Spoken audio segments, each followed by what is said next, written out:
me share this.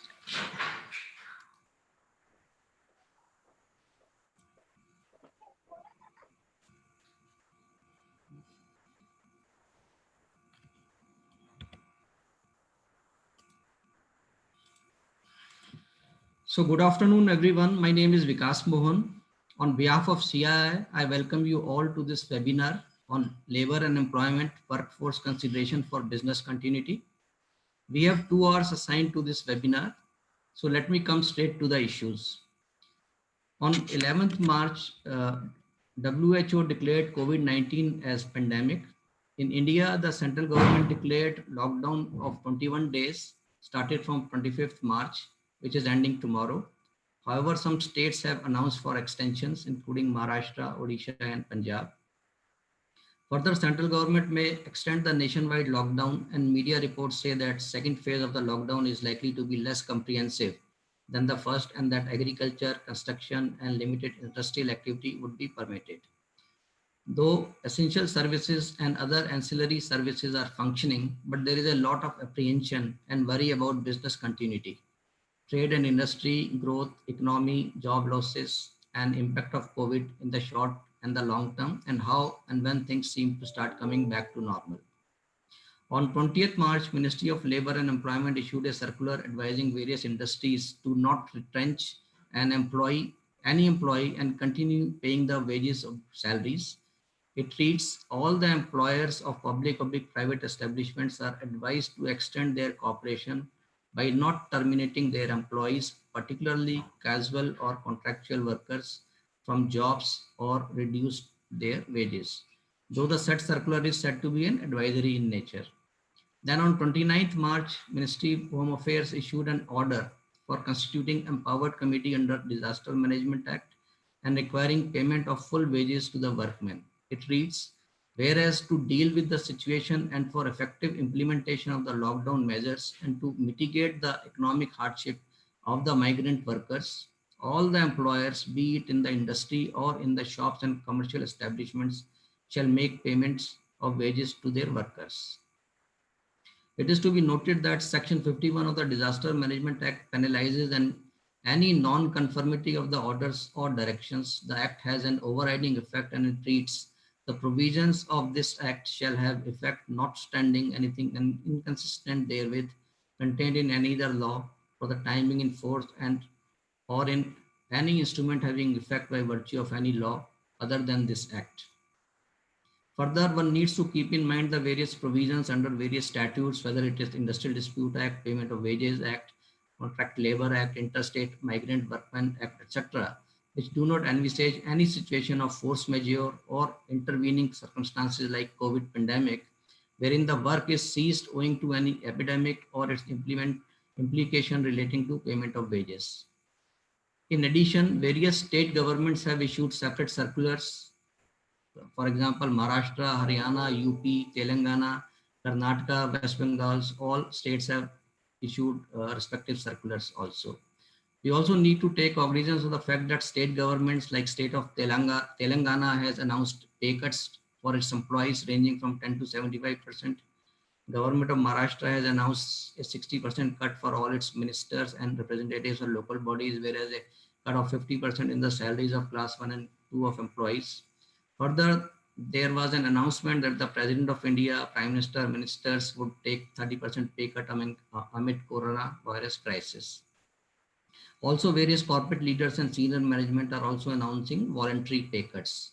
So in view of the pandemic and all above confusion, the obligation on the part of the employer was to keep the fire burning and the business continuing. And also in addition to remunerate the employees, workmen is indeed quite a challenge and an immense responsibility in these tough times. So the obvious questions are whether the employers will be liable and bound to remunerate the employees in the present situation when the workforce across sectors, industries, factories, companies are affected or ceased to due to the lockdown.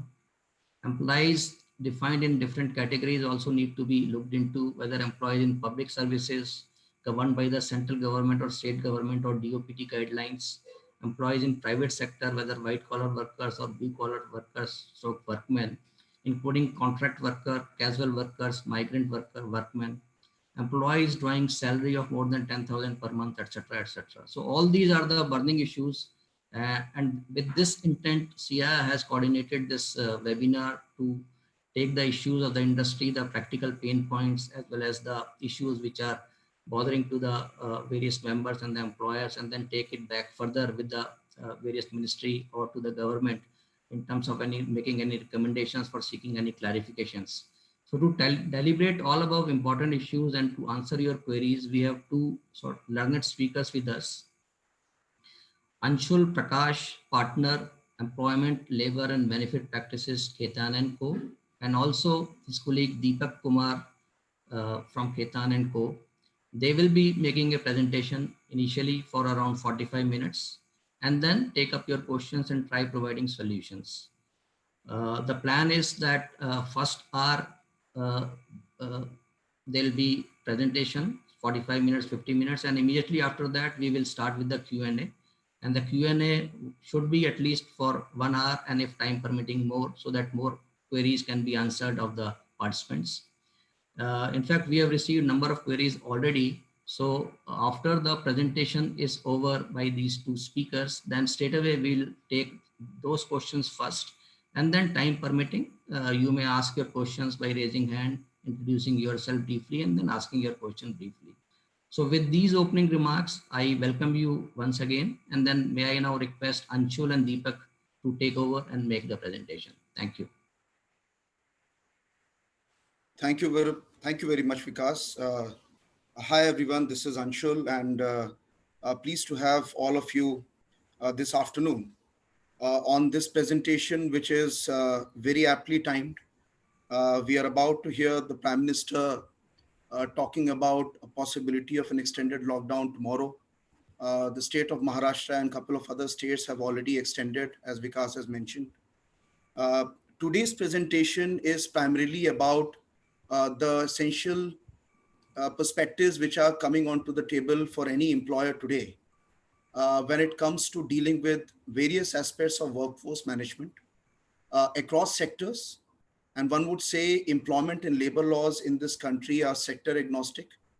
To the extent we are looking at various advisories from the appropriate state governments as well as from the central government or the labor ministry, we need to be cognizant of the laws which currently exist, the advisories and the underlying intent, and then moving forward with how we can take measures in terms of contingency planning on dealing with the workforce issues currently which would arise in the COVID-19 backdrop. So if you look at the agenda in respect of the current situation, my colleague Deepak will be covering the first couple of slides which are related to potential relief which the government has come up with so far pertaining to social security or construction workers, the lockdown related directives which are currently in force, and various issues which may and which have already arisen in the COVID-19 backdrop for employers in India. The next one would be in respect of implications pertaining to leave adjustments, disciplinary proceedings, planned retentions, issues pertaining to employees who are working from home, dealing with their performance issues, people who have already left for their hometowns without any planned leave. And then there is issue in terms of determining whether they are able to contribute to the company's business, if at all you are able to continue in ordinary manner in the backdrop of COVID-19, and few other measures which employers can consider in today's times. If at all the sectors start opening up, the lockdown is perceived to be not as comprehensive as we see it today. Uh, and as and when you open up further with increased capacity, whether in manufacturing or services sector, what all steps one can take to ensure that safety of your employees as well as continuity of your operations is not compromised. So with this, I hand over the mic to my colleague Deepak to begin the presentation and take it forward appropriately. Deepak, over to you. Thank you, Anshul. Hello, very good afternoon, all one and present. So, my name is Deepak. Just to continue, I will be continuing from where Vikasji has left about the current situation, when did it all start, and where we have reached today, and I'll act as a bridge to what Anshul may take up on various workforce considerations, how to tackle a lot of workforce considerations under the current regulatory framework that we have on labor laws. In a nutshell, the current situation in India, as of today morning, as per official sources, we've close to 8,000 cases. A number of around 850 people have already been discharged. We have seen around 300 fatalities.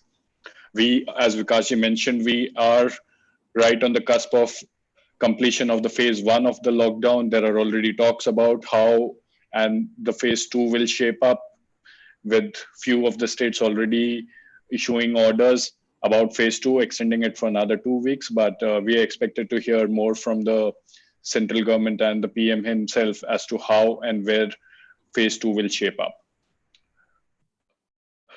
When we started and this pandemic was announced on 11th of March by WHO, there was a lot of confusion as to how the country will be prepared, how we will organize ourselves in terms of information sharing, in terms of advising people, in terms of educating people on the best practices. There were initial hiccups, but over the course of last few weeks, we have more or less streamlined. The government has come up with the official advisory pages where a lot of information, including advisories about best practices to keep your health and hygiene safe, as well as the official notifications, are all posted. The Government of India, Ministry of Home Affairs, as well as the External Affairs Ministry, which has been instrumental and active in the initial stages, providing for travel bans and screening of passengers coming from abroad, and arranging for their containment measures. They were the first ones to get activated in controlling this pandemic. Now, coming on to the Government of India, what measures that they have taken to support the employers. Of course, the government is coming up with a lot of measures in terms of supporting the economy as such, and there have been various announcements made to support the corporate industry. In terms of specifically workers and employers from employment law and labor law perspective, the key announcement which was made by the finance minister was providing a facility and EPF contributions, provident fund contributions, in respect of certain eligible employers. Of course, the announcement was expected to provide a wider support to a large number of organizations. However, this was limited to only organization with 100 workmen, and that too with where 90% of those are earning salary of less than 15,000 per month. So while the expectations were for the government to do more to support the industry, especially the sectors which have been completely shut down and have been the worst hit, such as travel and hospitality, the government has been measured in terms of its response as to how to support the workforce. There have been other smaller measures allowing for construction workers and also to support in terms of food and cash subsidy to poor and migrant people. The forefront of our fight against COVID-19, the health workers, the doctors and medical staff, a huge relief for them in terms of insurance has been released by the government to ensure that they are well protected and adequately insured while they continue to fight and take the lead and risk their health and safety in tackling this pandemic. Coming on to the next point is lockdown directives, where we have come so far. The initial date on 24th of March, when the first time the lockdown was announced, to now over 3 weeks are close to getting completed. The phase 1 is about to end by tomorrow. We are expecting a phase 2. In somewhat, we have achieved desired results. We have not let the outbreak to go and achieve uncontrollable and proportion like some other countries have seen. So we are measured under a control, and while there has been a talk of extending the lockdown for another 2 weeks, there are also directives that we should be opening up the economy and allowing more sectors and be less restrictive as compared to phase 1. So yeah, there are a lot of discussions, as Vikasji pointed out, a lot of discussions, a lot of suggestions which are there, even interministerial. What we will come up with is something that we have to wait and watch and see probably by tomorrow the government will announce. As far as the current situation is there, the exempted category essentially comprises of the essential activities which the government has deemed necessary to support the people who are locked down in their houses, and also a few sectors and industry that are necessary to keep the wheels of the industry moving. The government offices, although working at a reduced capacity, food and grocery, banking and financial services, telecom, hospitals, security are few of the sectors. Continuous processes in industries which cannot be shut down, which need 24/7 operations, were specially taken care of, and they were allowed operations. Initially, there was a lot of inconsistency in terms of the guidelines that were issued by National Executive Committee established under the Disaster Management Act, and how the states went ahead and implemented it. There, although the exemptions were allowed for certain sectors, there was a confusion as to how people will be allowed, how the movements will be allowed, whether you need to take permission, from whom you need to take permission. There was a lot of confusion around that. ITS services saw a lot of confusion initially as to whether they will be allowed in entirety, or is it that ITS only in respect of their support to the essential activities, such as for bank and financial services, will be permitted. Manufacturing, transport, and supply chain, including warehousing and e-commerce, have also seen their fair share of difficulties in getting necessary permissions to start their operations and streamline it. Thankfully, the government has been proactively dealing with all these issues, and they have been ironed out. We are seeing a lot of e-commerce and warehousing facilities getting back on their feet and ensuring that the supply chain is not broken to an end.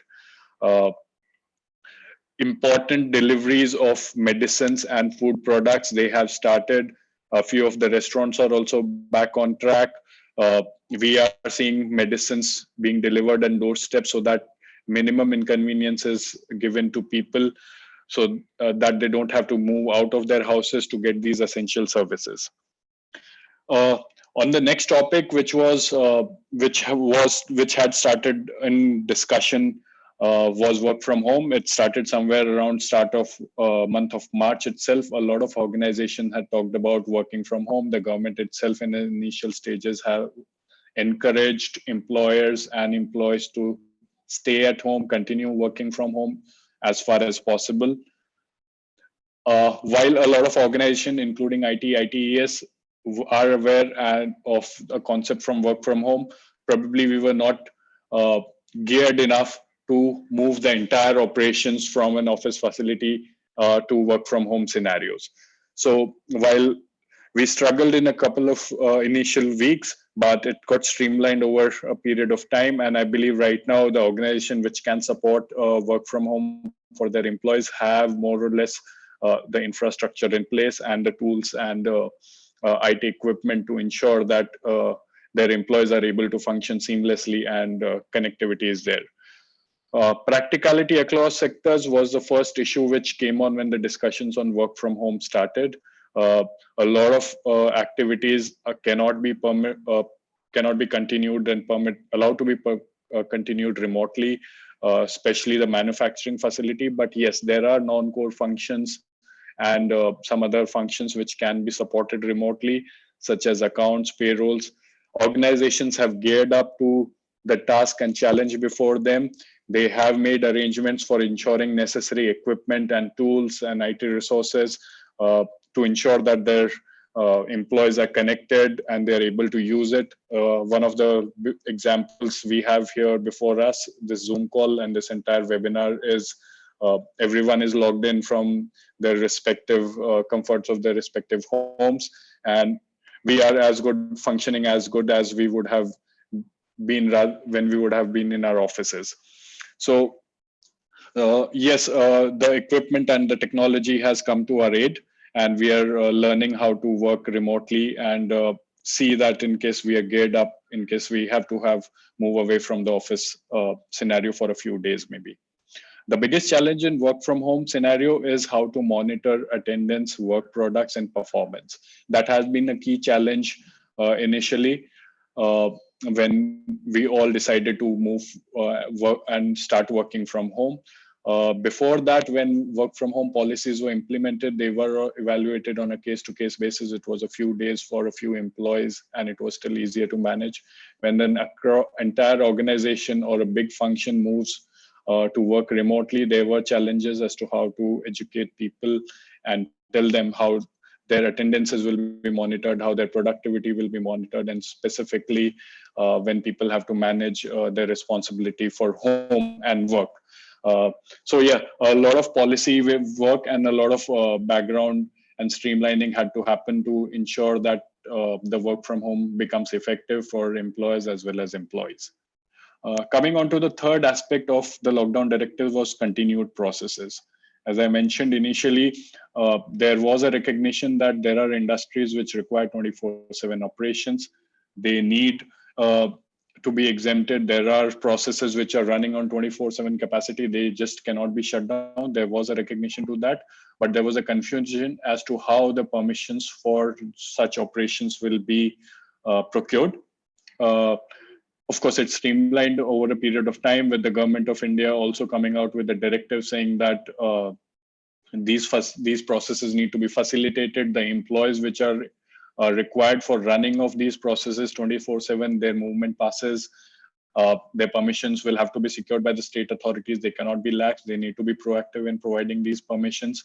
Maharashtra, led by an example, went ahead one step, and they said that for continuous processes, no prior permission is required. So we are streamlining into it, and therefore, when we see a more relaxed lockdown restrictions, we will have the necessary infrastructure and processes in place to allow for other sectors and other industries to also function. We have almost all states have come up with their e-portals for procuring movement passes. There is a category of exempted activities and essential goods and services that you need to register. You can get customized passes for your vehicles, for your people, for them to move around.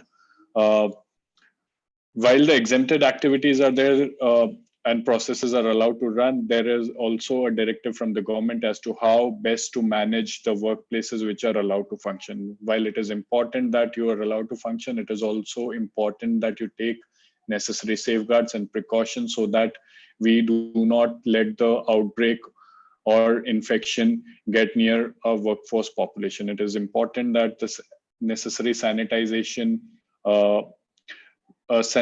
processes are followed, social distancing norms are followed, workers are spaced out. We start with the slow minimum required workforce and then slowly, steadily scale up as per requirements. It is important to continue function, but it is also important to ensure that our workers and our support staff and our employees are safe at the workplace. There are questions about extended workers, given that the industry will be functioning with reduced workforce, while the employees who are allowed to come and function, there is a need that the current work time and work hour regulations which are there, they need to be extended or relaxed. There has been a voice from the industry, and there have been news reports where the government is said to have been considering that if we can relax the work hours, especially for factories, to allow that the workers who are there at the premises can continue and support the operations for long. So with this, I hand over to the next section to my partner Anshul, who will take and discuss implication under employment laws and other workforce considerations. Thank you, Deepak. So I think before I get into the slides, the aspects which are covered before us, it will be important to take up the overall perspective related to what exactly will have these circulars, orders from the Union Home Ministry, the state advisories and orders. How would it impact the employers? Is it really mandatory for you to continue to pay salaries to your employees in the same manner? Is reduction really possible? What about contract workers, the outsourced workforce? The whole issue pertaining to whether no work, no pay principle can be applied in these circumstances, whether at all disciplinary process, an act of indiscipline can be punished, or would it go unpunished during the initial lockdown period? I think the overall premise which I would like to put on the table, the first bit would be under the Disaster Management Act. We have quite a few opinions which are right now going viral. Introducing the overall doctrine of repugnancy, talking about how Disaster Management Act can have an overriding impact. Now, this is something for the respective high courts or the Supreme Court to eventually test if at all these orders would fall foul of the overall perspective when it comes to the doctrine of repugnancy.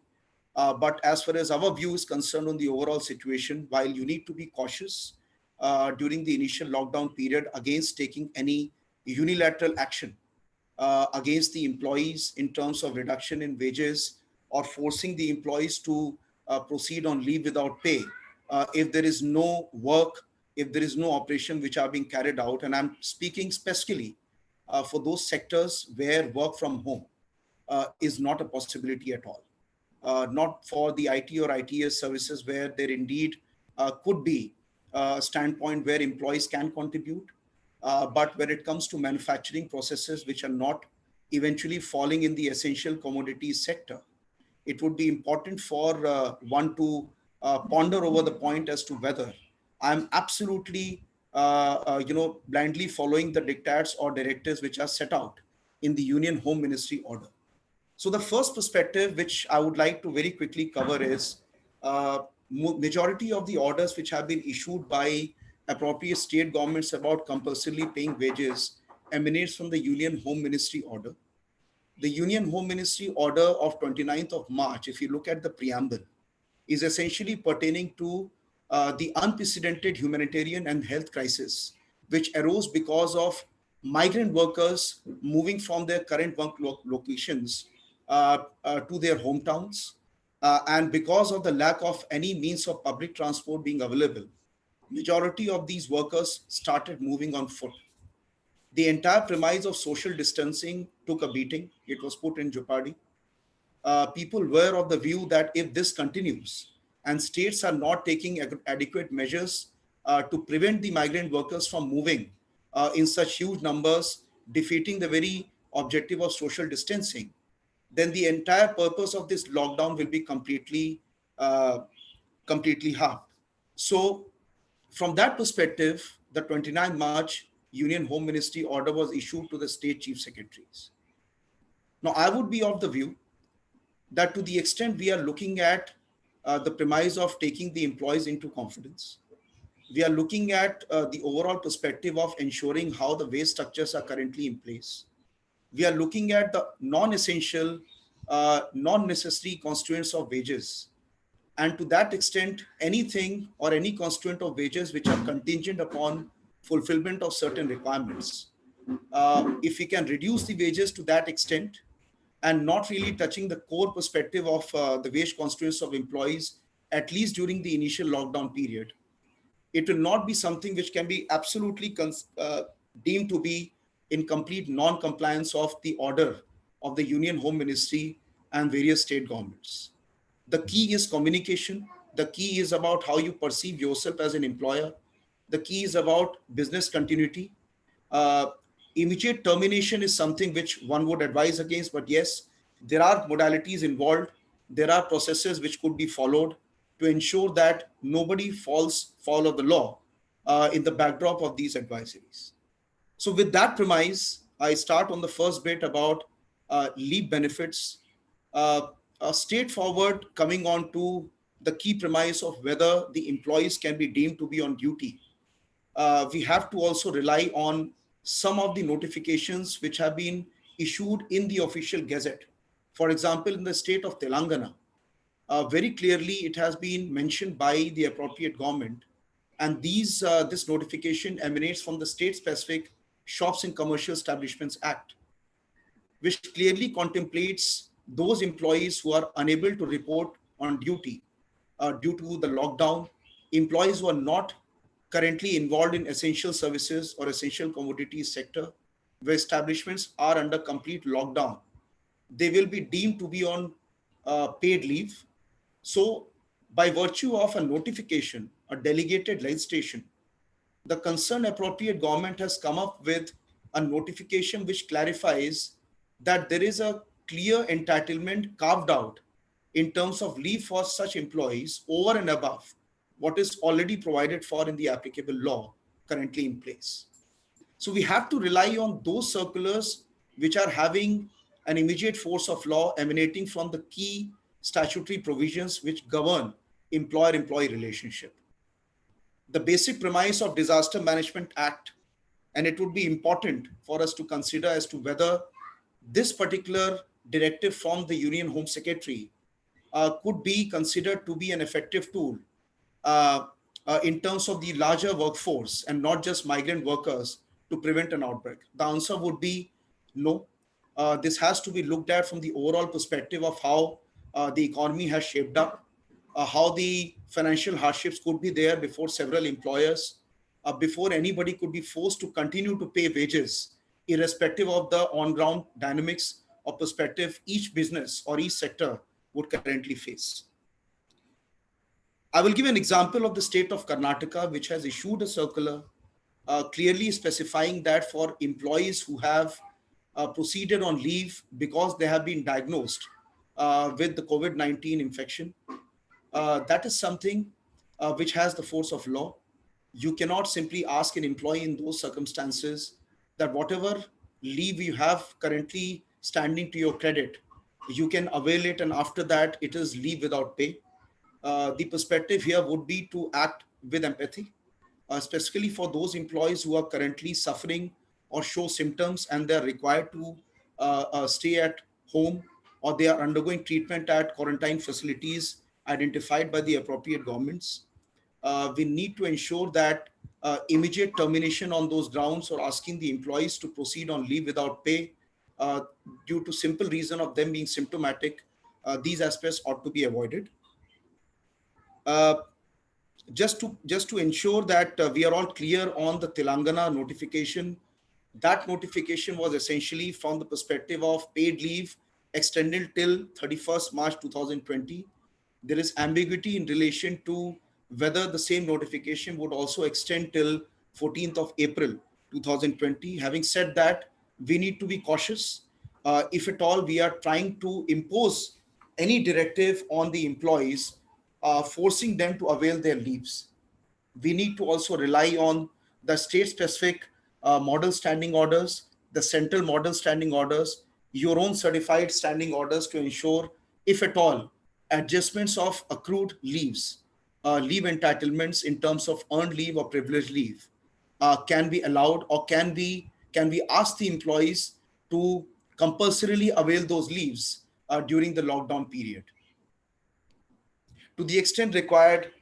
If the employees have been taken into confidence during the lockdown period, employees are consenting to an arrangement, bearing in mind the current scenario in terms of how the economy is shaping up, how the COVID-19 meltdown has impacted the larger industry.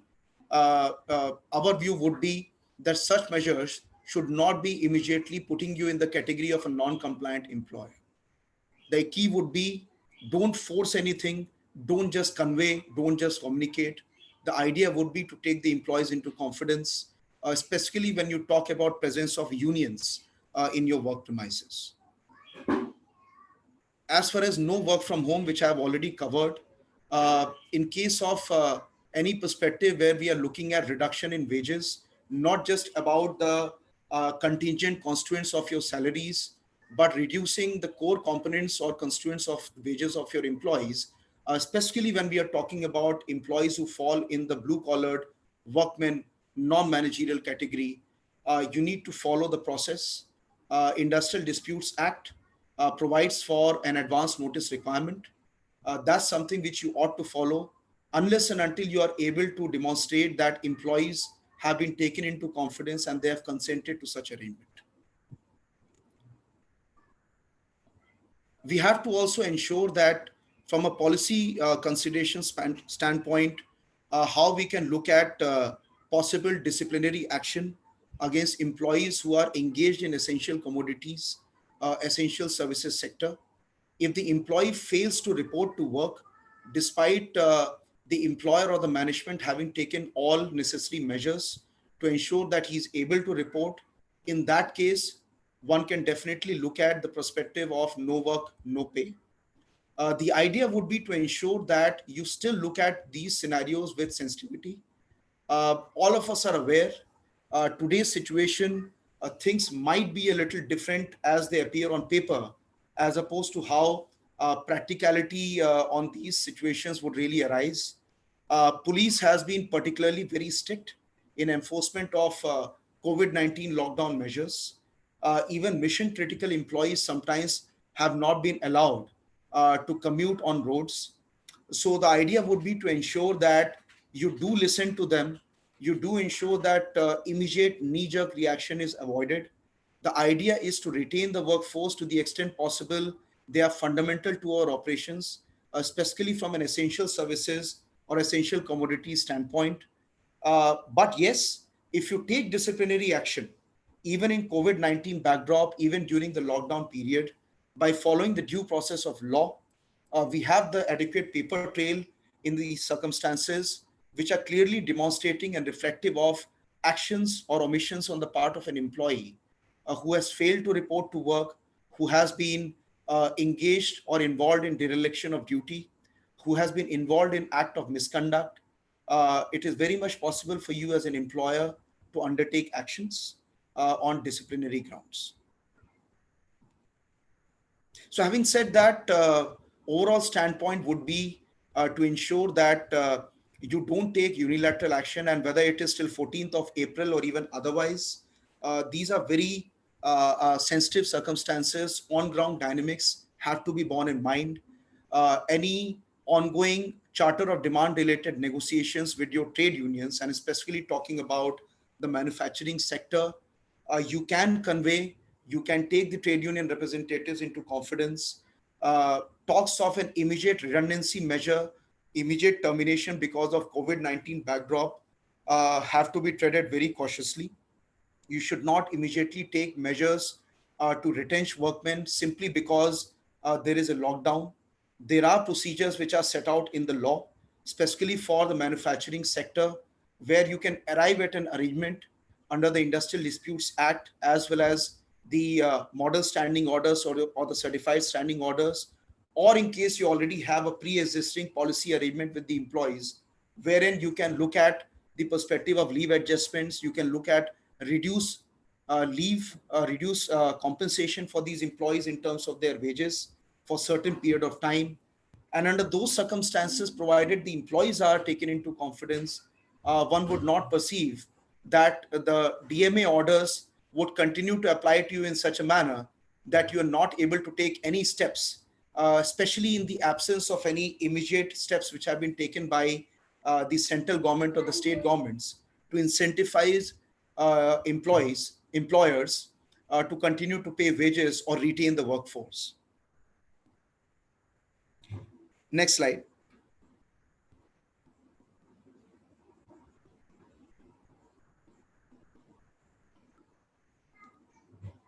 So while we have covered the perspective of advisories and orders as opposed to the law, we have talked about adjustments of leaves, reduction in wages.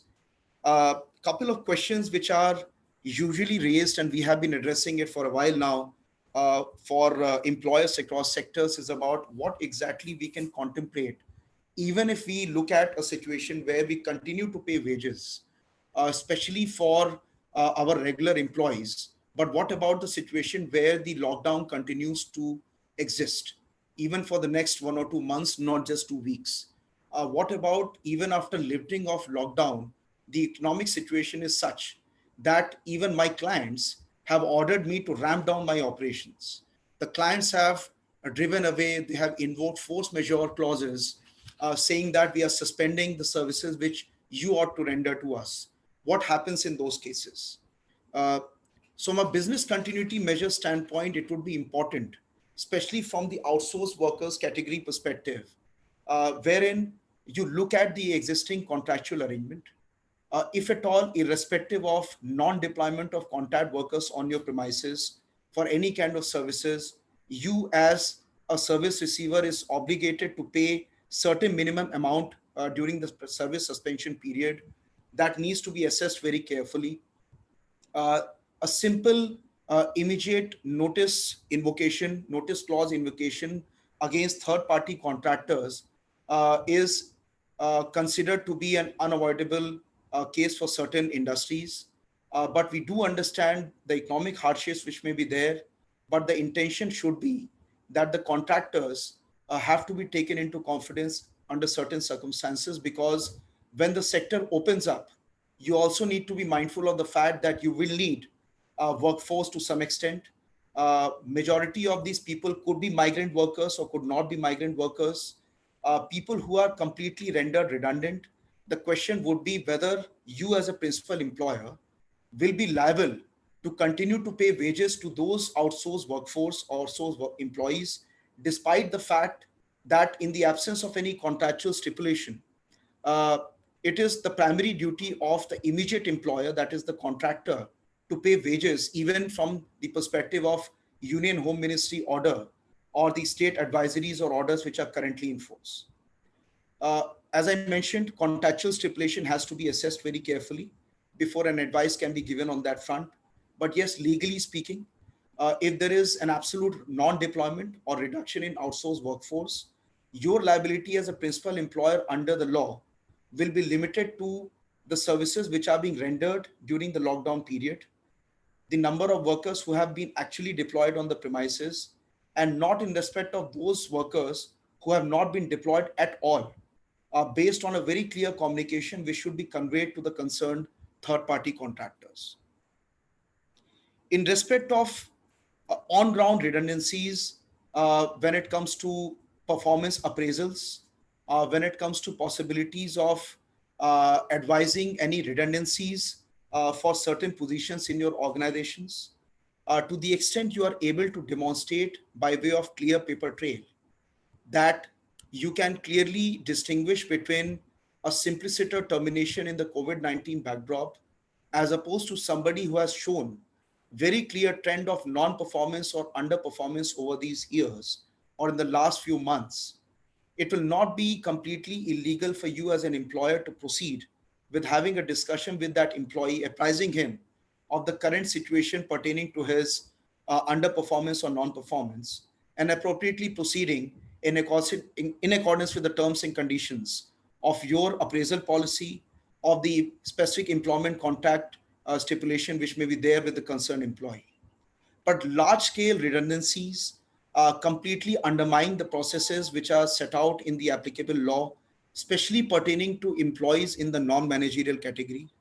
Uh, that perspective would be really important for the management to consider while looking at any ongoing or pre planned redundancies, and not just talking about disciplinary issues, but uh, terminations or dismissals related to non compliance of company policies, but also related to uh, planned redundancies, also related to issues which are related to individual performance of employees.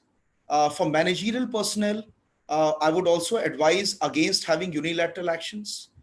There are various news reports where employees have attempted to take unilateral actions under certain circumstances. You also need to be mindful of not just the legal repercussions of these actions, but also the kind of public relations or reputational risk it would otherwise carry for you as an employer, even from a future standpoint. Let me tell you, practically speaking, the labor ministry or the authorities on ground are in no mood to immediately initiate prosecution against employers.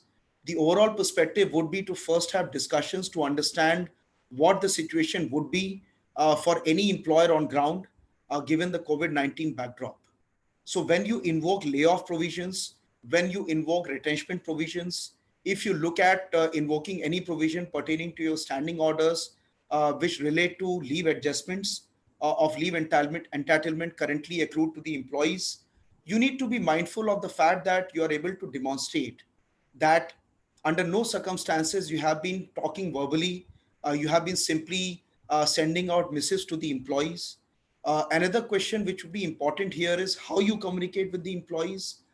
Employees who have already gone to their hometowns, there is no way you can send out any emails to them. the idea would be to make phone calls and apprise them of the current situation. But to the extent we can utilize the essential services in the form of post and telecom services, we could do that by sending registered posts to these employees. But yes, emails and seeking consent electronically is something which can be considered to be a new normal. One can always take recourse to those actions. In case of extended lockdown, moving on to the next steps, which would essentially be important for the management, employers across sectors, is about new joiners. People who are currently in the on the anvil of joining you as potential employees, offers have already been accepted. The scenario is such that the employees have already resigned from their current employment positions. The question is whether you, as the potential employer, would be in the position to resign those offers or to defer those offers. The answer would be yes, that's a possibility. Uh, the contract is still in the making, depending on what is the language contained in the offer letters. It would be imperative for you to look at it whether there is a commencement date which has been clearly prescribed for the concerned potential employee. If that has not yet commenced, there is no automatic notice period requirement or compensation requirement in terms of severance, which will accrue to you or which will make you liable as an employer under these circumstances. Having said that, from a future reputational standpoint, as a future employer perspective, it will be important for you to consider appropriate communications, how reasonably it has been drafted, rather than making a two-liner communication to the employee that we are assigning the offer.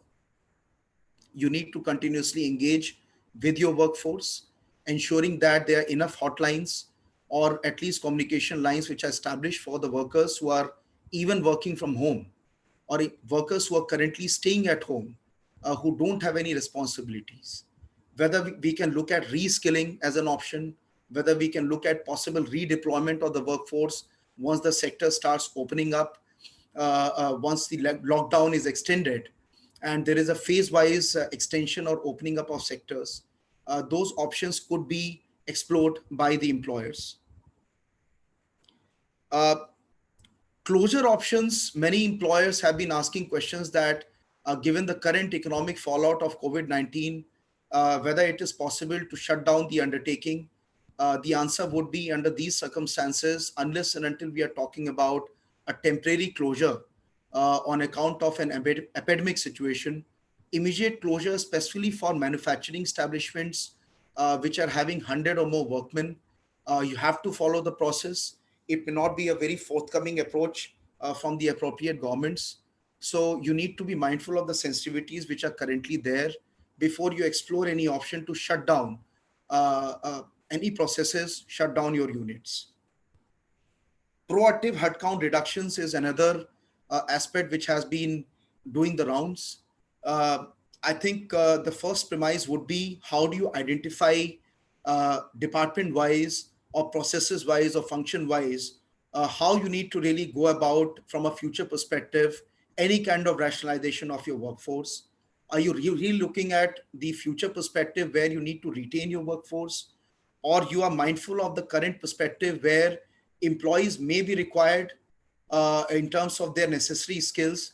There could be people who are forming a part of your non-core activities where rationalization could really happen, where it will be more prudent for you to convince those people to take compensation, to look at an amicable exit, as opposed to a one-liner forced retrenchment for these people. I would say proactive headcount reductions have to be strategized in a very streamlined fashion, looking at the current premises which are set out in the applicable laws, and thereafter looking at the compliances which may be required for you to adhere to, whether it is from the perspective of notifying the concerned authorities, or whether it is from the perspective of compensating the employees falling in various categories when it comes to any proactive retention related actions on the part of employers.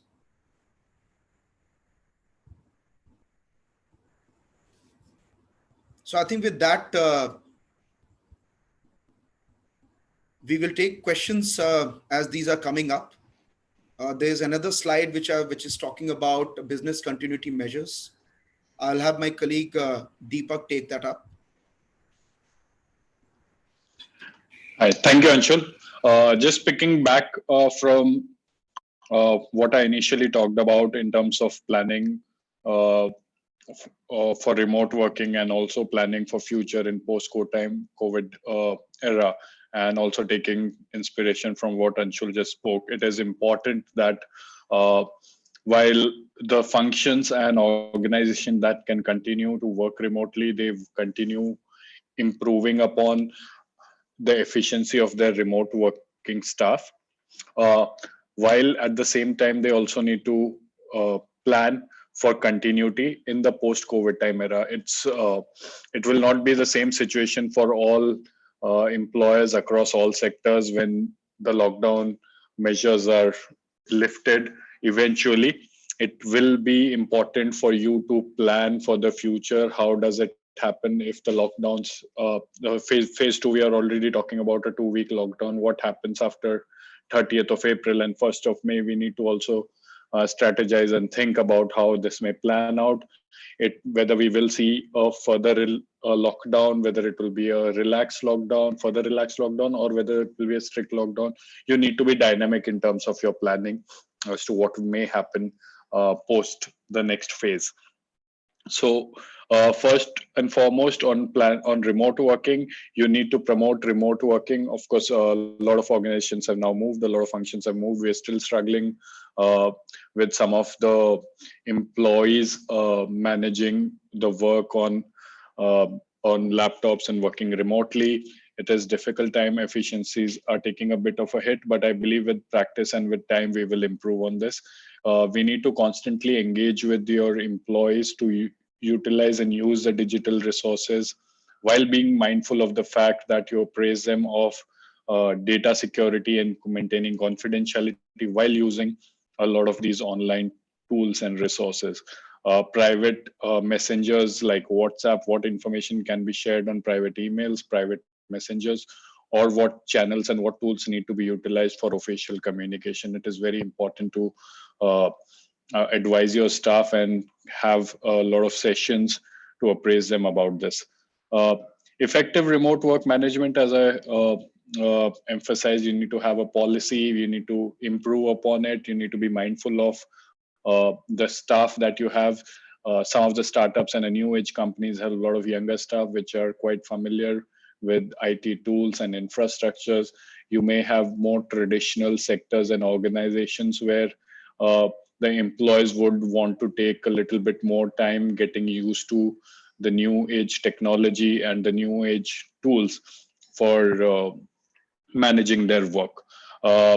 How do you manage time logs? How do you ensure work reports, attendance? As all these parameters are important when your year-end assessments come to ensure and monitor your productivity of different employees. So a tough task for the HR team and also for the management to come up with the effective policy which is tailored for your own organization, takes into consideration your workforce, how your workforce is functioning, what functions, how frequently they need to utilize the IT resources, they need to converse with each other, communicate with each other. So all of this goes into drafting an effective remote working policy. Given the times that we are in, even the relaxations may come in next few weeks. We still need to ensure that we avoid travel which may not be necessary. The epidemic and the pandemic is not completely under control. We may see a phased relaxations and lockdown, but yes, the danger is still not completely done away with. We will still need to have a very restricted travel where we need to, for people to go meet in person or travel. Audio video modes of meetings are allowed. You'll see a lot of corporate regulators are also promoting use of audio visual meetings. Challenges with IT equipment and infrastructure, you need to see it's more of an organization specific, depending upon your workforce and your familiarity of your workforce with the IT tools and techniques. You need to engage with them in trainings and reskilling programs. There's a shift from traditional tools and methodologies. Using of digital tools for meeting, for networking, presentations, worksheets, etc., will be the new norm. Uh, while this is all these steps are there to continue and manage your work and workforce today, you also need to continue planning for the future. What will happen in next couple of weeks in phase 2, whether you will be allowed, if you're currently today restricted in terms of operation, whether if you get certain relaxation, how will you manage for it, or after the next phase in from 1st of May, if how the position shapes up, whether you will be in the position you will need people back to start your business and workforce. So you need to constantly be fluid in your approach and come up with various plans and contingencies to have a business continuity proposal, which can be implemented in place depending upon how the situation pans out in future. Uh, Protective measures, if you're allowed to work, a few employees are currently allowed to work. A few more may be allowed in coming few weeks, but you need to ensure that you have measures for emergency and essential functions, accounts and payroll. These are very integral functions. They need to be segregated from the regular workforce. ER and healthcare facility needs to be put in place, especially for the manufacturing units which are allowed to function. You need to take care just in case of contingency. If any worker uh, complaints of any symptoms, you need to have emergency room, and especially for facilities which are away from city centers or hospitals, you need to plan in case of a medical emergency. You need to have a trained healthcare staff. You need to have an isolation room so that by the time help arrives, you are able to implement measures to contain the outbreak. Uh, Other efforts are reducing of non-core workforce, contracted staff, contracted worker support staff. You need to ensure that you work on this workforce that is minimal required. Of course, considerations on terminations on leave without reducing payments for such staff is something what Anshul already discussed. But yeah, that would be one way going ahead in terms of your planning. Shifting from business centers is something that a lot of corporates are contemplating, whether you need to continue in the current city of operations. There's been a lot of outlook. We will see a lot of change and a lot of shift in focus in organizations and managing their processes and their businesses. Spreading out of your workforce, split shifts, reducing work hours, work days are a lot of ideas which are floating around. So continuity is something that you don't need to plan for today, you need to plan for tomorrow. And since tomorrow is something which is very, very fluid, we don't know how it will pan out. The signs are good right now, but we need to also plan and prepare for emergency just in case if the situation worsens and doesn't improve as expected in next 2 weeks as to how you're going to go about it. So with this, we conclude our presentation. We will take up a few questions that have come in after during the course of the presentation and also before the meeting invite was circulated. We'll just take 2 minutes to sort out the questions first and then take on the next set of questions.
So to take up the questions that we have come, Anshul, I'll just put a few questions to you, and maybe we can answer a few nuanced uh, answers that we have. So first question would be that while MHA order entails mandatory compliance in respect of the workers, uh, the labor ministry's orders which have come in terms more from in terms of an advice rather than a direction, there's a lot of confusion how and to what context these advisories are binding and what employers should do in terms of following these orders about continuing the payments of workers without any uh, context of how, when, whether employees are continuing to work, not traceable contract workers, without having all these details around as to what extent the MHA orders should be planned and followed by the employers. I think the question is very relevant, but uh, there is no objective response to that, because to the extent we are looking at sectors where employees will be involved in or engaged in essential services or manufacturing of essential commodities, and to the extent we are able to demonstrate as management that necessary measures have already been taken, wherein the employees can work on the shop floor. There are no health concerns which are immediately coming up on those in those manufacturing processes. We are having appropriate permission from the authorities because we have given undertakings pertaining to maintaining social distancing as an objective, etc. And even in those circumstances, despite the concerned employee having the requisite passes to commute, having been tagged mission critical, etc., if there is a complete abstaining from work under those circumstances, nothing stops the employer, the management, to take appropriate steps.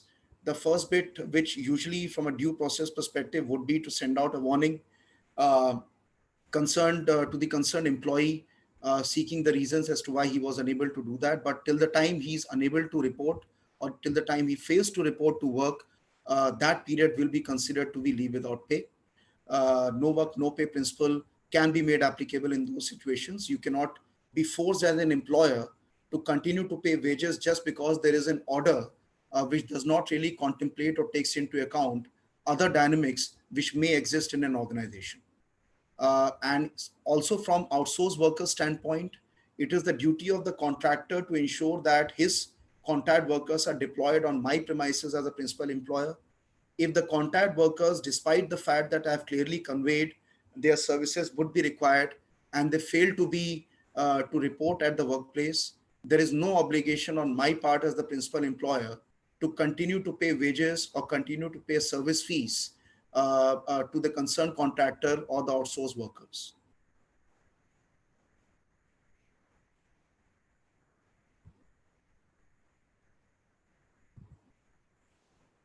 So that would be the answer to the first question.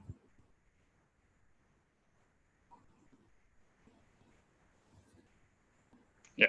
So, Anshul, following up from that same question, there is another follow-up question that emanates from that.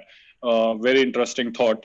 Government is issuing pay cut orders for its employees, starting from the PM himself to the ministers and to class one, class two officers. How can the government expect the employers in private sector to continue paying the salaries and issue an order and not expect them to have some kind of graded measures or some kind of salary cuts?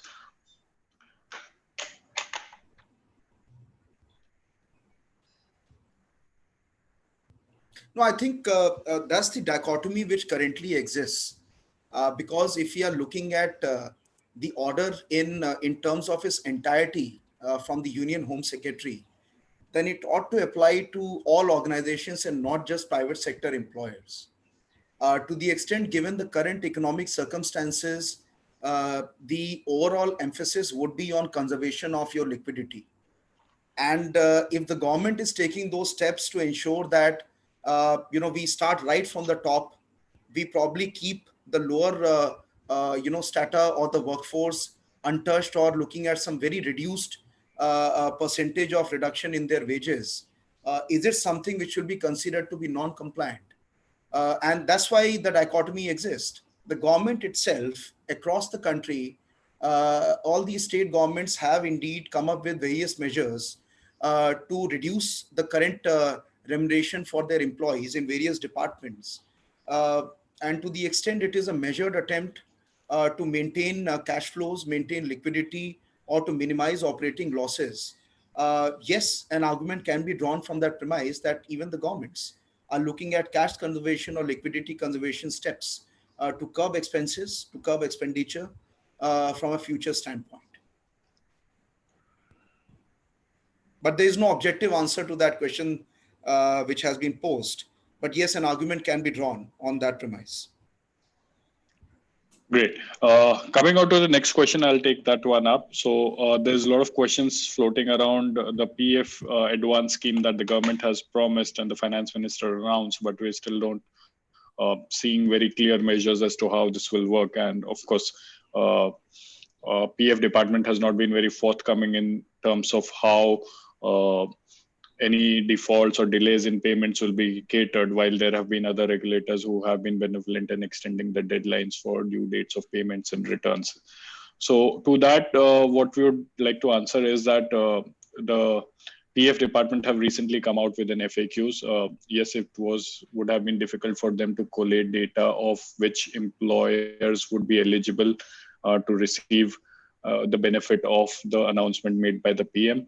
And we expect to see a lot of activity and a few clarifications which may come from the PF department over the course of next few weeks as to how this will be resolved and what steps and what declarations do employers need to provide to get eligibility and concessions under the announcement which the Honorable Finance Minister has made.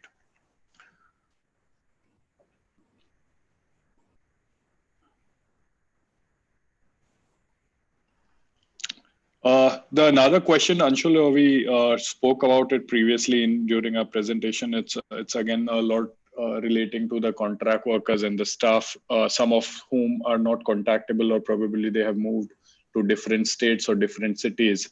And even if they do want to come back and work in their industry, they may not be able to commute and come for work. There is also a question around employees who are scared to join back services. So how do we tackle an industry which is allowed to work for a certain limit and certain degree, but its employees either due to fear or they may be located in certain places where they cannot travel for work. So how do employers tackle payments and leave and other concessions in respect of such employees who, even though are allowed to work but are not able to work willingly or unwillingly? How do we distinguish and deal with these cases?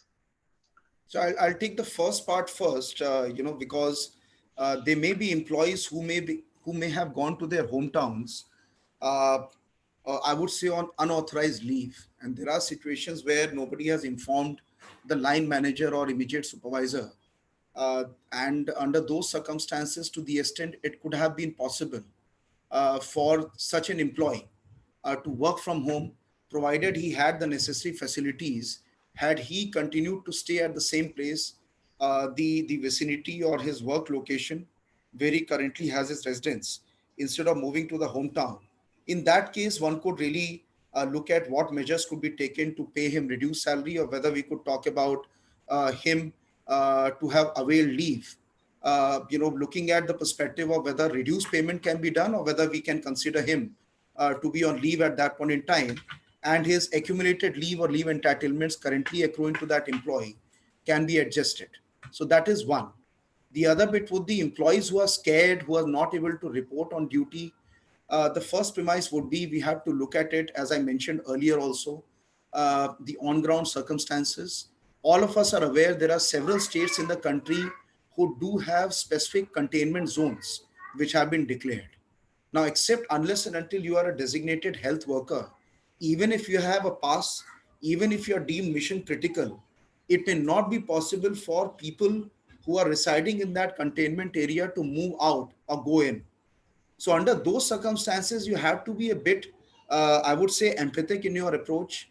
You need to ensure that you understand where is the on ground dynamic stand, as opposed to simply sending out missives or feeler that this day, from today onwards, or for the next 2 days, if you fail to report, I will not pay you salary for that day.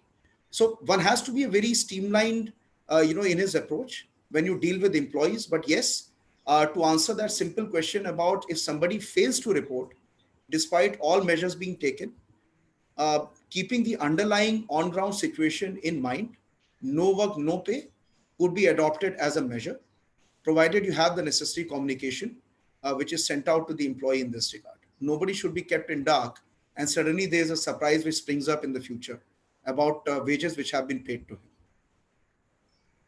Great. Thank you. Another question which comes up, and I'll take this one, is a lot. While employers do recognize and fact that we can reduce salaries, frequently coming up question is, to what extent can we reduce salaries? Is there a minimum percentage beyond which we cannot go? To answer that, it is something that you will. It's a little nuanced situation than being a simple formula that you can reduce up to 50% or you can reduce up to 40%. There's no straitjacket formula. You first need to distinguish and segregate as to whether this reduction is proposed for people who are already working, or is it proposed for people who are not working at all. And also the provisions of Industrial Standing Orders Act and Industrial Disputes Act as regards layoff, whether those can be invoked. While the Industrial Dispute Act does allow for and contemplate a situation where employers can invoke layoff situation and pay layoff compensation to employees whom no work can be provided for a period of 45 days, and then reach upon an agreement as to how to take forward. The layoff compensation, of course, is defined as 50% of your basic wages plus DNS allowance.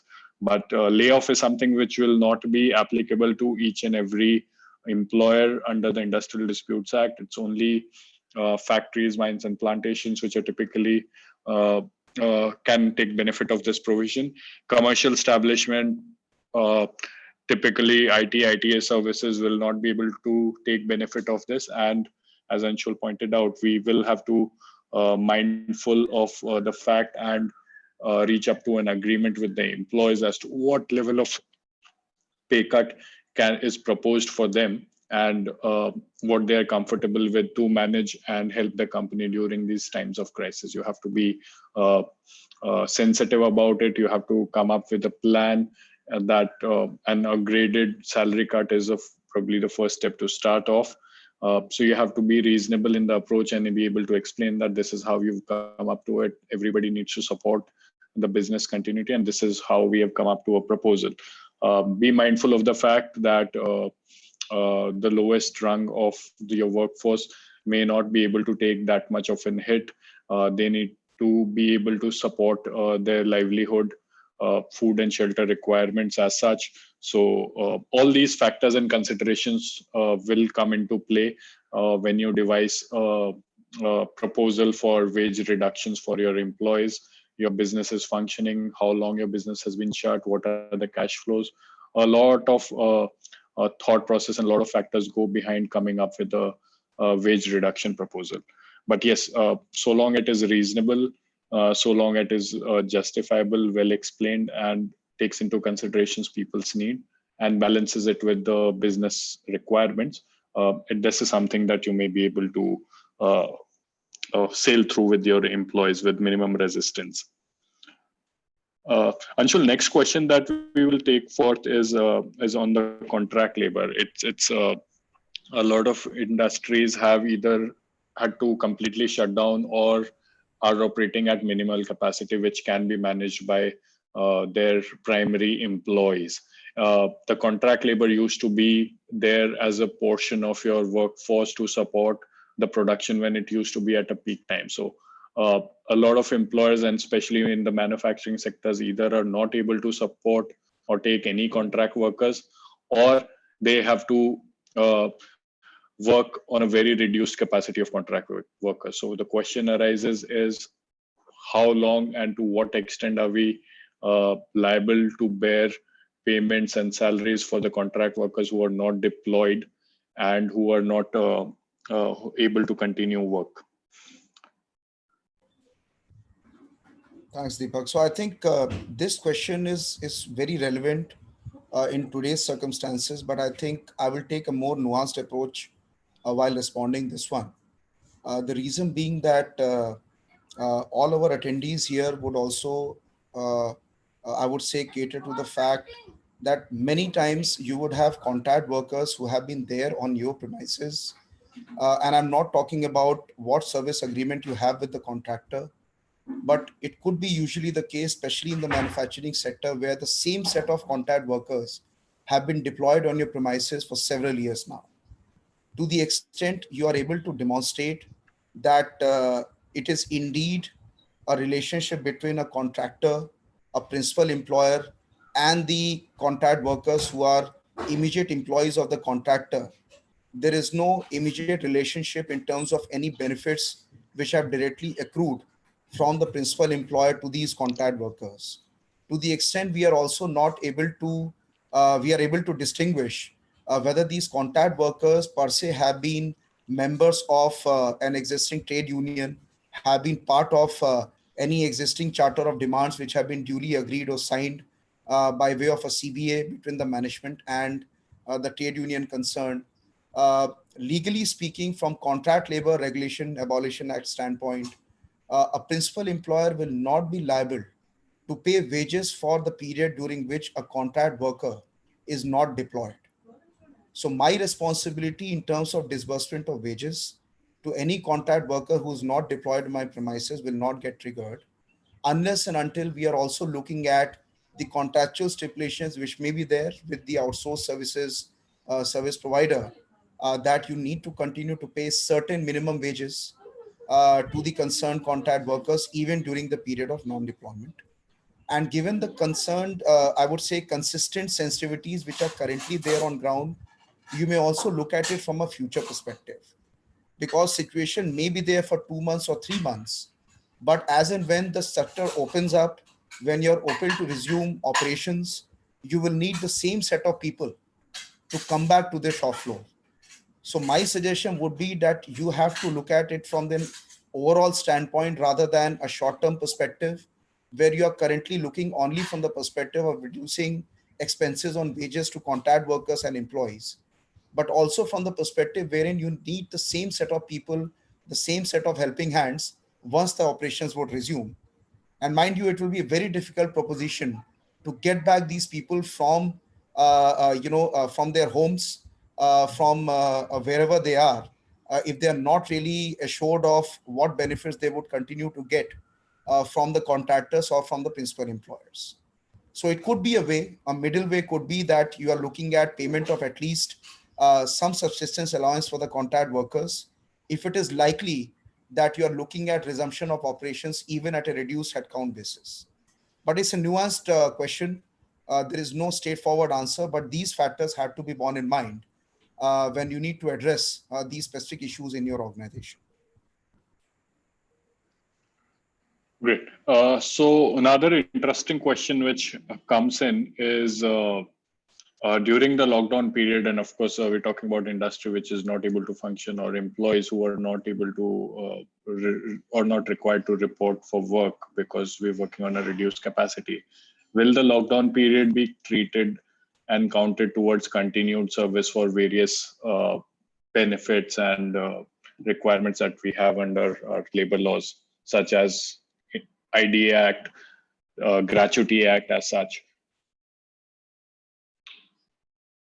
So going on to that, so long as you've not suspended services for of an employee, this is something the lockdown period should continue and be counted towards employees' continued service, so long as he continues to be on payroll, whether he's earning his regular salary or a reduced salary, or if he's earning a subsistence allowance or a layoff compensation, his service will be counted towards continued service towards your any benefits that he may be entitled under law as such. So that answers that part. Another related question here is that can we reduce any allowances and compensations which are not fixed but were contingent upon and relevant when the workers were working at workplace, such as travel allowance. There was a canteen facility. Those benefits were given.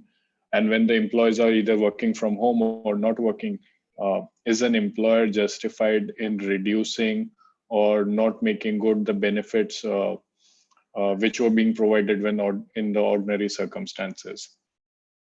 So to that, what we have come across and what we've advised is, of course, yes, to an extent, yes, if allowances like traveling allowance, if it is not required, the employee can work from home.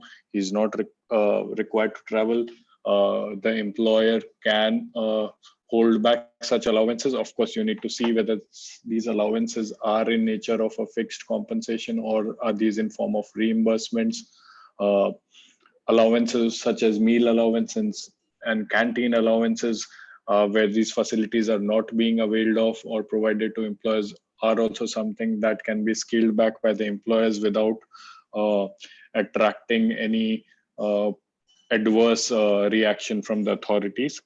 So, but you have to be very mindful as to how you're scaling back any allowances that are given to your employees and which are not in terms of a fixed lump sum amount, but are essentially in terms of an allowance or reimburse, which was conditional upon an employee availing a certain facility or a service. So that answers that that portion. Deepak, I would add to that, also specifically talking about any increments which have already been notified or conveyed to the employees, or whether at this point in time it is quite usual for employees to expect bonuses and increments to their salaries. And a few questions which we have already addressed in the past over the last few weeks is whether we can defer these increments, whether we can defer bonuses. The answer would be yes, you can. There's no illegality in conveying deferment of bonuses and deferment of increments given the current circumstances. But please be mindful of the fact that it starts right from the top.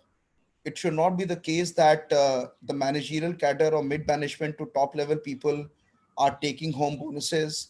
There are increments which have been taken by people in that capacity, and the message goes down to the workforce or your blue-collared employees that they are the ones who have been at the receiving end when it comes to COVID-19 backdrop. So be mindful of the practical nuances. However, if you convey that point in terms of deferring any increments or performance-based bonuses for these employees, that should not be deemed immediately illegal given the current circumstances. I just wanted to add to that. Great. So next question would be on essential services, and of course the employees who are required to work but are not coming back or reporting to work with no justified reason. How do employers take action against that? How justified they are? And of course, in case if we are working with a reduced shift or a reduced work week, let's say we're working for 3 days a week and we're splitting the workforce, or we are reducing the work hours during a day and they're working just required to work around 4 hours or 5 hours, can there be a proportionate reduction in the wages that are being paid to the employees? I think the first question has already been answered in a couple of slides which we covered, and few answers about employees who fail to report to work despite being engaged in essential services or essential commodities sector. Uh, uh, I think you also need to rely upon your standing orders, your internal disciplinary policy. Insubordination, refusal to report to work is deemed misconduct. Having said that, you need to ensure that you follow the due process. You do understand very clearly from the employee's perspective also whether there have been any mitigating circumstances, any compelling situation which may have arisen, which has forced the employee not to report. But yes, Any consistent insubordination or failure to report to work is definitely a misconduct. You need to rely on the standing orders. You need to rely on your internal disciplinary policies also as to how you treat such actions, whether it does talk about warnings at the initial stage, and couple of times is the same repetitive act on the part of the employee, and thereafter you're looking at a situation where parting ways with the concerned employee becomes imminent. So yes, you have to follow the process, but if you deal with the employee in accordance with the due process, that will be, I would say, a legitimate action on your part against an employee who has been engaged in acts of insubordination. That's the first part. And I think the second part is all about reduction in wages or proportionate reduction in wages because of reduced work hours. I think from that perspective, one is about whether you are in the manufacturing sector or the services sector.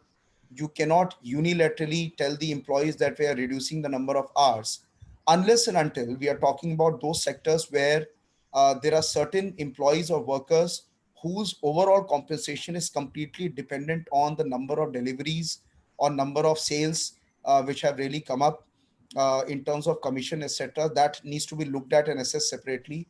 But yes, for an ordinary worker, ordinary workman, or a non-managerial person, reduction in wages is something for which you need to notify in advance, or you need to have an express consent. You cannot one day unilaterally convey to the employee that I'm reducing the number of work hours and this is the proportionate reduced salary which you would ordinarily get. So you need to be mindful of the processes which you ought to follow before you take any decisions and convey that to the employees concerned. Great. Next question is something that we're grappling, and it comes on to a lot of discussions with in legal circles as well as non-legal circles, is that the notices from central government as well as state government, they're using very terms very interchangeably: employees, workers, migrant workers, uh, salaries, wages. There's no consistent use of terminologies when they refer to employers, employees, and reduction about their wages as such. So, without any reference to, of course, the particular act or law under which they want to define uh, the workers or the salaries or wages that are payable. And we have a lot of labor laws which have slight variations in terms of the employees, workmen, contract workers, migrant workers, salaries, wages. So in such a cases, Anshul, how would you recommend that these terminologies be interpreted while we are discussing the notifications issued by the governments? So I think to respond to that, I would say we have to look at it in a very subjective manner. Uh, when it comes to the terminology, which is worker, very few laws, especially the Factories Act, which would really refer to that term being used from a statutory perspective. But overall standpoint, if you look at the government circulars across the country, even from the Union Home Ministry or any other ministry side, uh, I would say that you have to rely on the overall premise based on which these circulars are coming up. The underlying intent is to cover the livelihood of those individuals for whom sustainability in these times would be crucial. So even if somebody is using the term as worker, I would constitute that as somebody who's falling within the non-managerial category, unless and until we are specifically talking about migrant workers, which may or may not constitute majority or minority of your contract workforce. So you need to be mindful of the kind of services sector or the kind of activities you are engaged in. If you are a contractor who renders services through contract workers, your immediate employees, you need to be mindful of your obligations. Simply telling the employees that my principal employer or the services receiver has asked for a complete rundown of operations, it will not be absolutely legal for you to give a one-sided, one-way sort of a traffic communication to the concerned employees that I'm bringing it down to certain extent. So one would really construe the underlying intent. Underlying intent is to prohibit or prevent movement of migrant workers, to prevent loss of livelihood, to prevent immediate terminations in the COVID-19 backdrop, so that there is a degree of fear in the mind of the industry against immediate backlash, which may have followed if everybody was given a free hand to simply terminate and let the employees go, because they are looking at an immediate near future liquidity crunch in their hands. So I think that would be the premise I would look at when it comes to all these circulars, advisories, and orders. So be mindful of that, be mindful of the sensitivities involved, the on ground dynamics, and then move ahead with any proposition on how you need to deal with your workforce across sectors, whether it is a manufacturing setup or you're looking at a services sector backdrop. Sure. One interesting question came up with that one of the organizations have agreed and their employees have agreed verbally to taking a pay cut, but they don't have anything in writing. And the question is now, if they wish to record, how does this be taken forth? And also the question of how this will be viewed, whether they need to revise or relook at the salaries proposal in 3-4 months time, given that we do not have any visibility as to when the relaxations uh, will come in full force and when the business will be able to resume. To that, what I would recommend is that yes, it is important that you get the consent of employees in writing on the wage proposals, wage reduction proposals. Uh, it, there's no hard and fast rule or any standard format prescribed for that. You need to agree with your employees. You can afford give an increment, a letter, and agree and take employees' consent on the revised salary packages for them. As regards as re-looking at the salary structures going forward, you need to be mindful as to when you came up with the proposal, is it a temporary proposal to tide through this time of crisis, or you're looking at it as a long-term strategy that because even post-COVID eras, the outlook for the sector would be bleak. We do not see the business resuming. Uh, Pharma sector or manufacture or a food sector will be completely different from a healthcare, from a tourism or a hospitality industry, which will continue to face lockdown.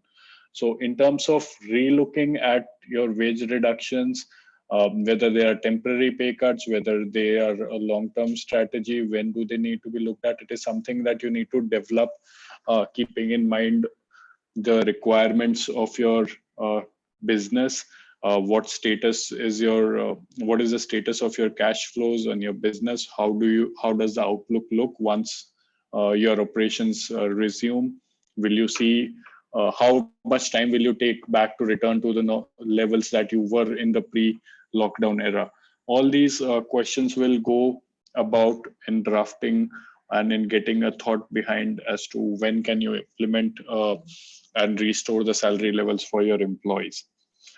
This is aside from the fact what we previously mentioned, that in case of your workmen category of employees, please be very careful. There are requirements under Industrial Dispute Act, how you can alter their working condition, which also includes their remuneration levels and also their work hours and work timings and all. So be very mindful of the advance notification requirements which are there to implement such changes in respect of your workmen category, the protected category of your employees. Anshul, there's another question which is coming in respect of the contract workers, but it's from the other side. It's from the contractor side. So there's one aspect where the contractor has completed the service. The principal employer is either shut down the operations completely, or they have sent a revised requirement of a reduced deployment. How does a employer, the contractor of the contract workers, deal with such a situation? How and to what extent can he demand salaries and payments from the principal employer in case of scenarios where they're facing either a complete stoppage on the deployment, or there is a reduced deployment with a possible assurance that the deployment may be enhanced post the lockdown is lifted. So, as we have covered earlier, to answer that question, it would be first important to have a look at the services agreement which currently exist. What are the commercial stipulations in case of suspension of services or partial suspension of services, reduction in the headcount which is ordinarily deployed on the premises of the principal employer. uh, from a legal perspective, principal employer is liable to ensure that the contractor pays wages to his immediate employees, the contract workers, for the period during which the services are being rendered. The moment the services are not being rendered or the concerned employees are not deployed, you cannot, as a matter of law, claim specific wages to be paid even for non-deployed workforce as a contractor. I mean, of course, there are missives, there are representations by various trade unions to even tell principal employers to renew contracts which have expired due to a flux of time. But legally speaking, nothing under the law can really force somebody to renew the contract unless and until there's a clear automatic resumption of contractual obligations set out in the contract itself. As a contractor, you can agree with your employees, you can convey to them, seek their endorsement on because of the current circumstances where it could be a reduced payment. But that is why the Union Home Ministry has also issued necessary orders that if you completely let these people go in the absence of any services being rendered to the principal employer, that would be essentially leading to a crisis where majority of these employees who may be belonging to the migrant workers category or belonging to different states in the north, etc., will start moving out, and they will attempt to move out, and that will beat the defeat the purpose of social distancing. So somewhere we have to look at it from a long-term perspective as to how we retain these people. We can look at reduced wages just to ensure that we are creating a situation for them wherein there will not be immediate job cuts, but yes, reduced payment, reduced wages is something which could be a possibility. Yes, we are looking at situations where contractors have agreed with the principal employers from a long-term perspective, if at all there could be a cost sharing, as opposed to simply putting the entire burden on the principal employer and forcing upon the principal employer, citing those advisories and orders that you have to pay and then only I will pay.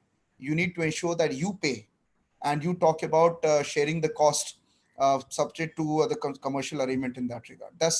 That could be one answer to that question, but there could not be any objective, I would say, standpoint to this scenario.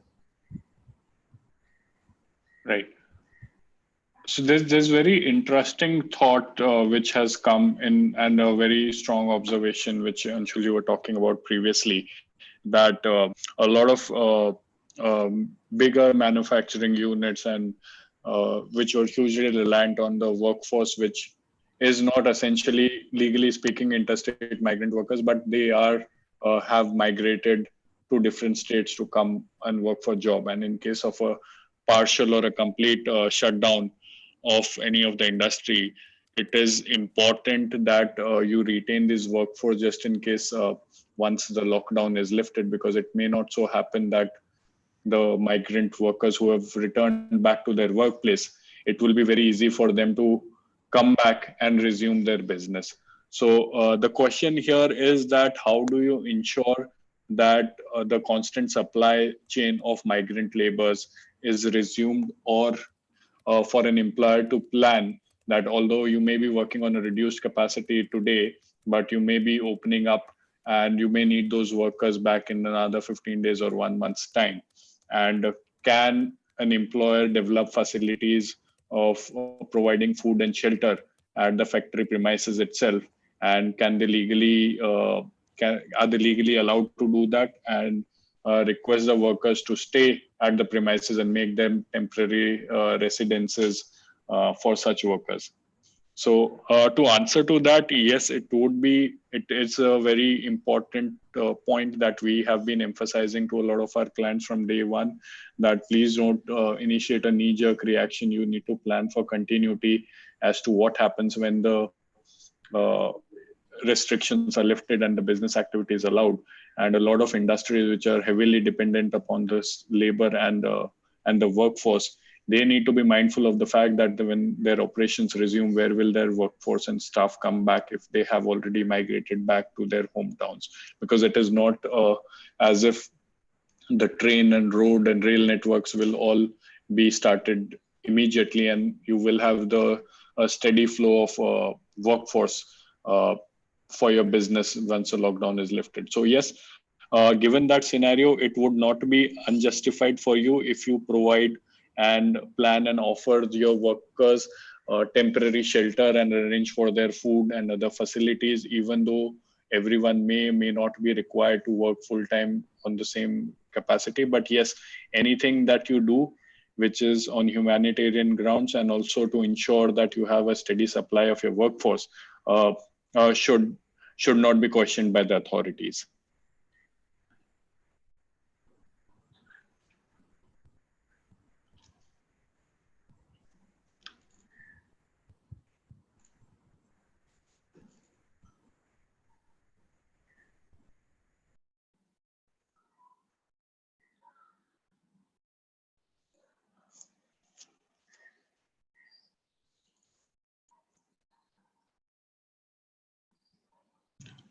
Uh, okay, Anshul and Deepak, thanks for the presentation and also answering the questions and clarifying some of the queries raised by various participants. Are there any more questions left at your end, or we can take few questions from the participants who are there in this webinar?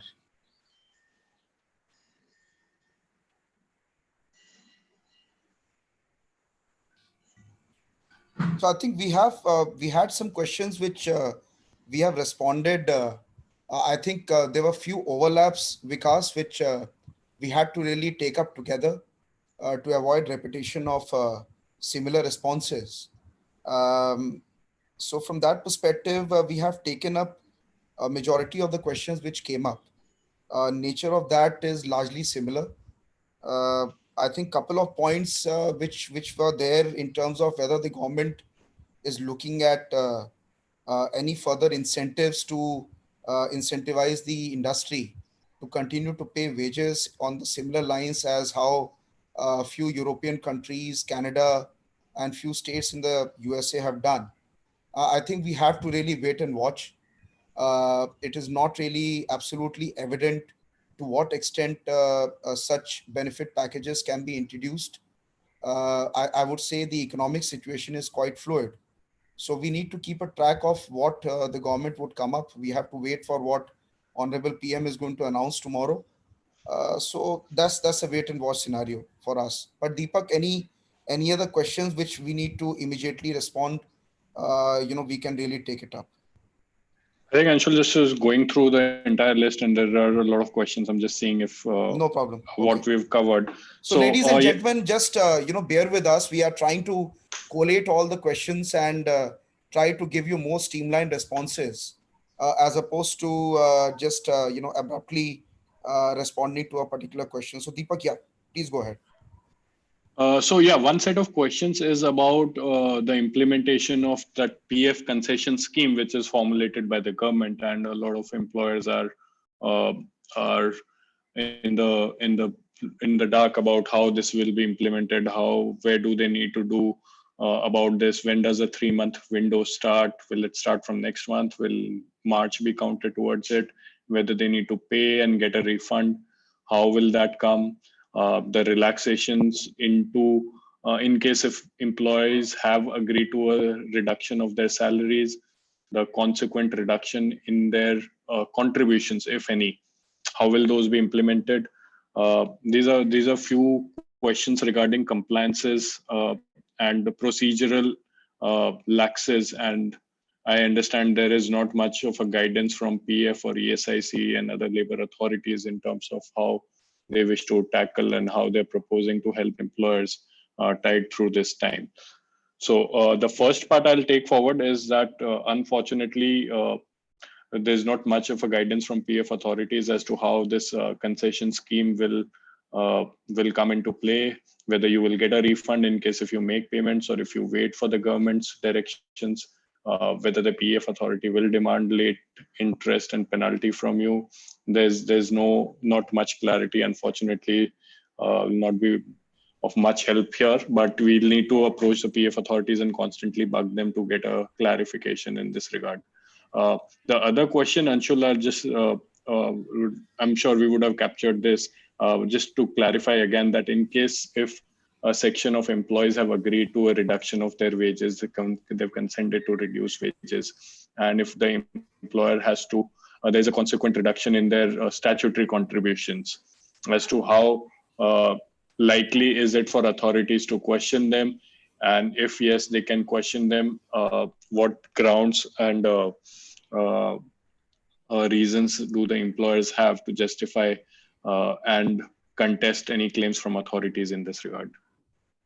So I think that will be is the same premise where you have already agreed with the employees. You have the paper trail to demonstrate very clearly that, and of course, it also depends on how you have actually gone about that reduction. Is it a percentage reduction in components all across? How you have really gone about that reduction and what would really constitute the computable wages for PF contribution perspective would be of importance here. But yes, in case any question is raised, because there are indeed internal guidelines of the EPFO, wherein RPFCs have been advised to raise questions if at all there is an immediate substantive reduction in the contributions from an organization. Even if there is a question which is raised, you can definitely demonstrate very clearly that there was reduction, and proportionately you have adhered to the rate of contribution which has been there in the extent law.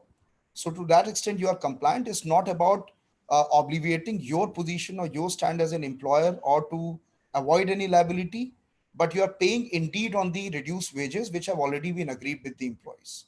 So that's how we are going to take it up by way of representation or response to any notice or any questions which may be raised by the EPFO.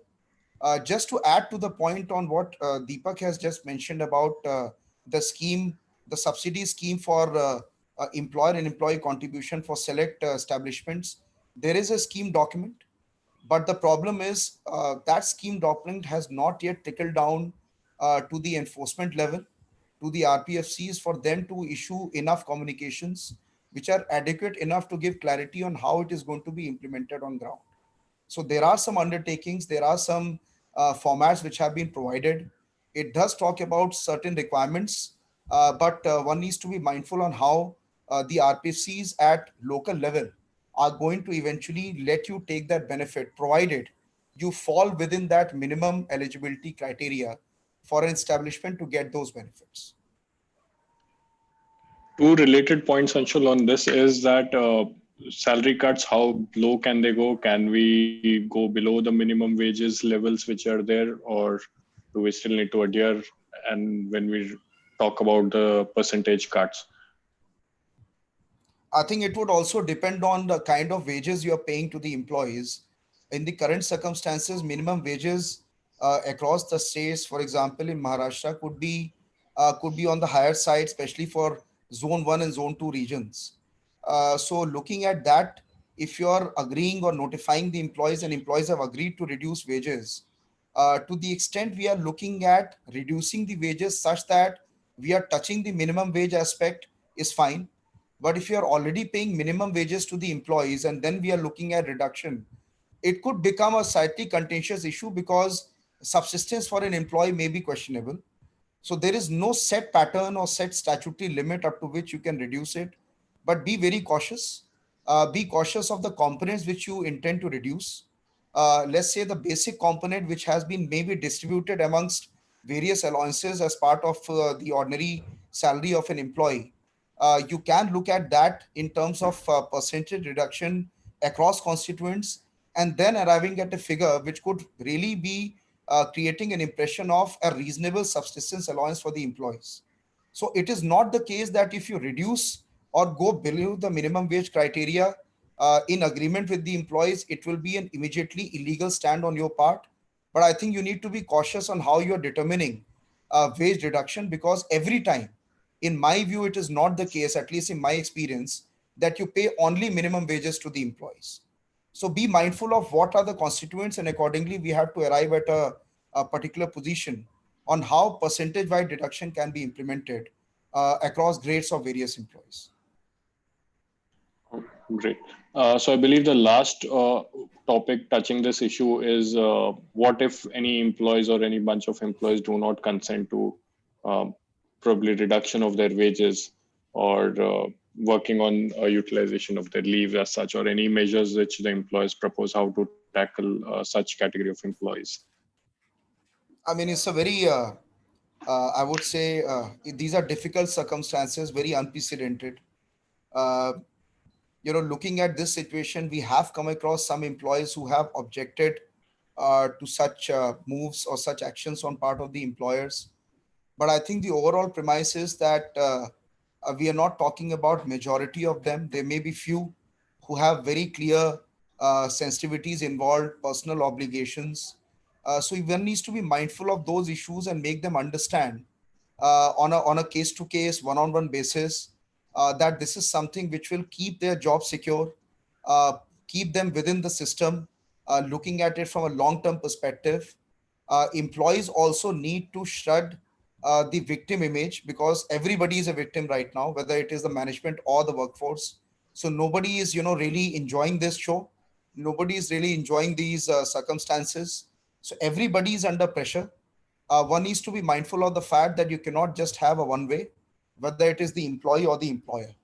And if at all push comes to shove, then there is no other option but to look at the possibility of invoking the termination simpliciter provisions in your contract, and looking at also the retrenchment option which may exist, given the fact that you need to distinguish where an employee is only being terminated because he has refused to consent to the wage reduction, or is it also another criteria which we can adopt in such cases. But I think it is a very subjective an absolute discussion point with an employee on an individual basis. There cannot be one way communication which can be sent out that if you don't agree, I'm going to terminate your services. That kind of a move is something which should be avoided given the sensitivities involved, and it needs to be dealt with on a case to case basis. No straightforward answer to that question.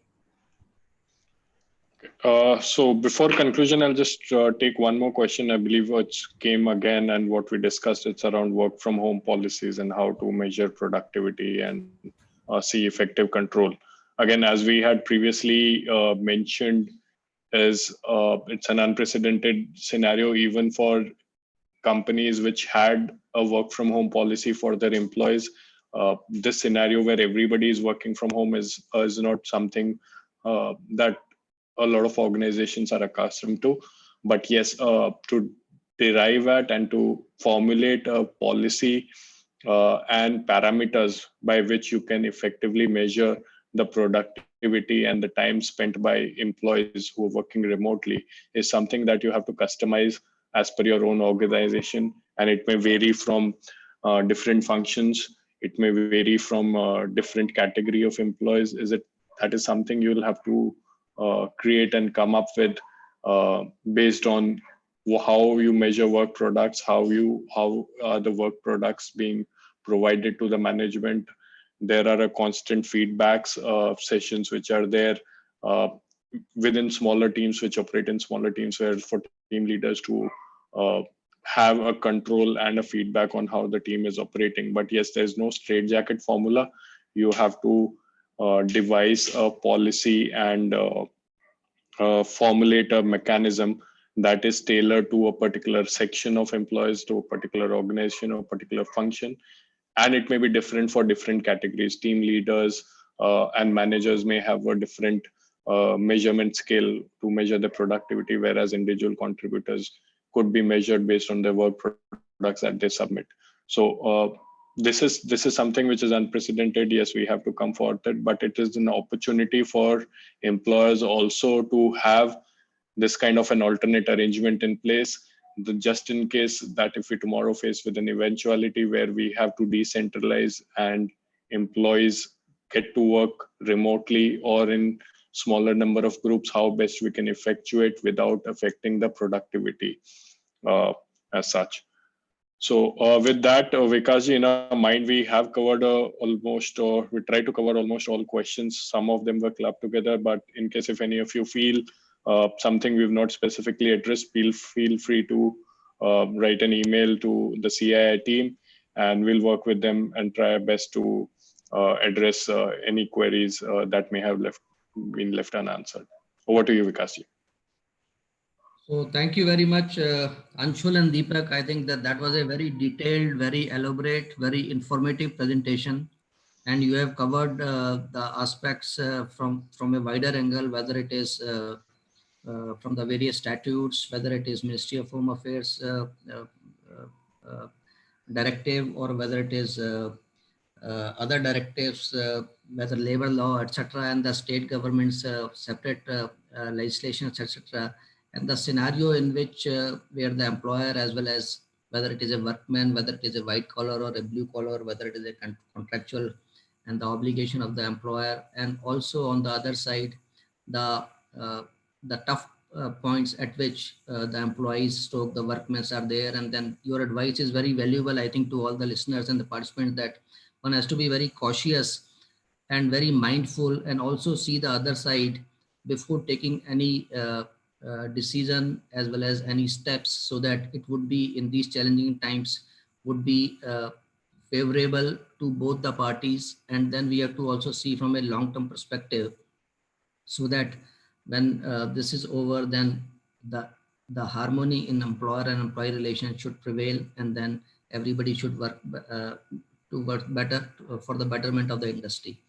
So if you don't have any other points to make, I again would like to thank you very much for a detailed presentation and for your time, and also for the participants also for their time, and then attending this webinar. Hope this is beneficial to you. And as Anshul and Deepak mentioned, that if you still have some questions, please do write to either CI or to Ketan and Co, and we will be able to take up those questions. And in addition, if there is any other point which you would like to share, which you would like us from CI as a trade body to take back with the government in terms of any representations or any further clarification, that we would be happy to do that. With these remarks, I take this meeting to be concluded. And again, thank you very much, and stay safe and stay well. And also, I think PM is going to make some announcement tomorrow morning. So let's look forward to hear what he is further announcing, and then I think adhere to what the Prime Minister says for us to follow. Thank you very much. Thank you all. Thank you all.